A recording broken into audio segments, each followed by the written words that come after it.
Alauna na nga pala ng madaling araw. Ayan. At ako ay biglang nagutom. Hindi ko alam ang gagawin ko. Kaya ang ginawa ko, pabili ako ng burger. Ayan oh. Ang sarap-sarap naman at malaki-laki. Ayan oh, 'di ba? Ang kapal niyan. Halos kasing laki ng pinggan. Yan, dito nga pala pumunta sa Burger Time. Yan, Burger Time Burnett. Yan nga pala. Ayan ang Burger Time. Yan oh, ang lawak niya. Pero ako lang mag-isa. Kasi walang tao. Ayan palang pwedeng orderin dyan. Ayan, mga Burger Time, Gutika. Ayan oh, dami. Magkaiba ang presyo. At meron din silang price. Ayan ang patatas.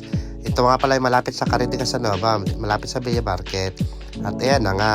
Ayan na nga ang first bite ko. Una kagat. Tinapay agad. Ayan, agos pa nga ang mayonnaise. At tingnan nyo naman kung gaano kalaki talaga.